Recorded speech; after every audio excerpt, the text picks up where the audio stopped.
Who could have imagined that one of the biggest international scandals of the year would involve a balloon? The Great Chinese Spy Balloon of 2023. Right, this dominated headlines over the weekend, and it may actually matter more than you realize. So let's break it down from what you may have heard to what you might not realize. We now know that the Chinese balloon first entered U.S. airspace over Alaska on Saturday, January 28th. The military's North American Aerospace Defense Command, or NORAD, closely then tracks the balloon, which then travels into Canadian airspace by January 30th. But then the balloon surprises U.S. officials by traveling back into the U.S. over Idaho on Tuesday, January 31st. At this point, President Biden is alerted and asks for options of how to respond, including by shooting it down, also ordering that steps be taken to ensure that it doesn't collect sensitive information or communications from sites on the ground. But then when things start to get really messy is the next day when the balloon makes its way over Montana. Because not only does it fly near the Malmstrom Air Force Base, which houses several nuclear missile silos, but it also gets spotted and recorded by civilians who have no idea what the hell this is. So the Billings-Logan International Airport temporarily shuts down, it grounds flights for a few hours. It's also at this point that top military officials gather to discuss how to handle it, though they ultimately advise against shooting down the balloon, which is the size of 3 buses, saying it could scatter debris that could harm civilians and infrastructure. So Biden instructs them to figure out how to shoot it down once it's over U.S. waters and can be taken down in a way that's safe and allows the U.S. to recover its parts to study. And it's not until Thursday, February 2nd that the Pentagon officially tells the public that it's been tracking what it believes to be a surveillance balloon flying over the U.S. for the last few days, with a senior defense official telling Pentagon reporters that the U.S. has very high confidence that the balloon was intentionally flying over sensitive sites to collect information, though they're saying that the government has assessed that the balloon has limited additive value in terms of collecting intelligence that China couldn't get from other means, or things like spy satellites, but adding that officials are still taking actions to protect against foreign intelligence collection of sensitive information. The Pentagon press secretary also adding that the balloon was traveling at an altitude well above commercial air traffic and does not present a military or physical threat to people on the ground. And while you had government officials explaining why it's best not to just shoot it down, it could pose a threat to civilians, we still saw tons of Republicans condemning this approach, many calling on Biden to just shoot the fucker down, including Trump. You also had some of the biggest idiots in Congress like Marjorie Taylor Greene and Paul Gosar really, God, I wish this was a joke, encouraging Americans to just try and shoot down the balloon themselves. So there you actually had police in multiple states where the balloon was flying over just saying, please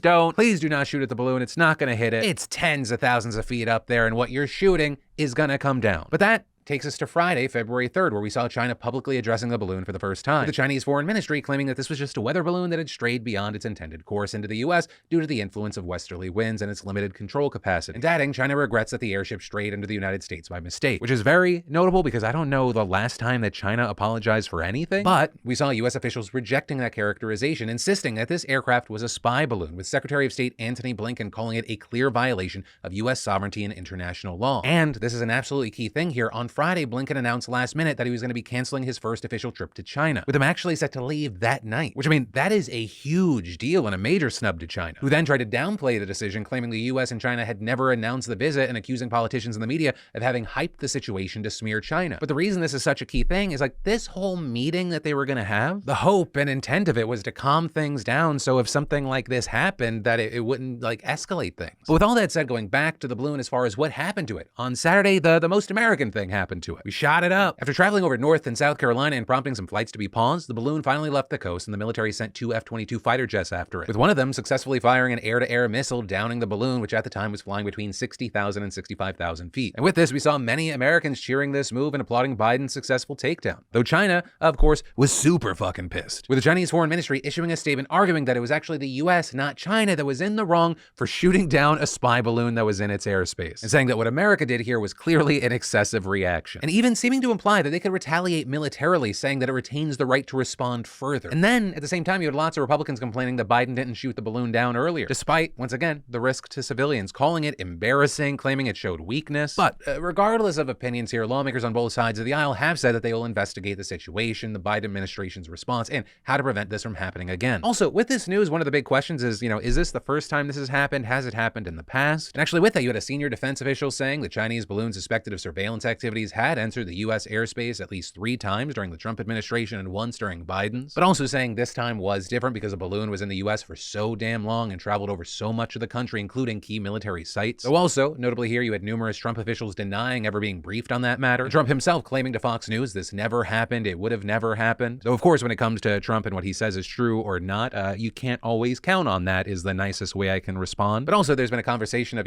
are there often surveillance infractions like this and defense leaders don't kind of update the topic top officials every single time something happens. Especially because this isn't something that's just limited to the US, right? That same senior defense official who spoke about the US incursions also told reporters, over the past several years, Chinese balloons have previously been spotted over countries across 5 continents, including East Asia, South Asia, and Europe. And I mean, literally, while this whole thing was going down, US authorities confirmed there was another suspected Chinese surveillance balloon hanging over Latin America, with the Washington Post reporting that officials say there's likely a third operating elsewhere. And in fact, just today, a Chinese Foreign Ministry spokesperson confirmed to CNN that the balloon was indeed Chinese, but claimed that it was just a balloon used for flight tests that seriously deviated from its planned courses and entered the skies over Latin America by mistake because of weather and China's limited ability to control it. But as far as what happens next year, US officials hope to learn more about the balloon as they recover debris to study it. I mean, just as I was recording today, we saw it being reported now that a top official said that the balloon weighed in excess of a couple of thousand pounds and potentially carried explosives to detonate and destroy the balloon. But ultimately, that's where we are. We'll obviously pay attention to this to see what else we learn. For many, there is a question in the air of, is China being honest? Did they accidentally not keep their big old balls to themselves? Or were they trying to spy? Or were they intentionally trying to sabotage diplomatic relations ahead of their meeting? Because remember, this would have been the first time a US Secretary of State visited the country in years. A visit that was set to happen as tensions between the US and China have continued to rise, and the Biden administration moving to crack down on China and expand military presence in the region. So yeah, with all of that, what are your thoughts? Let me know in those comments. And that is where we're going to end today's show. Hopefully we made the news a little more consumable for you today. But as always, my name's Philip DeFranco. You've just been filled in. I love yo faces, and I'll see you tomorrow.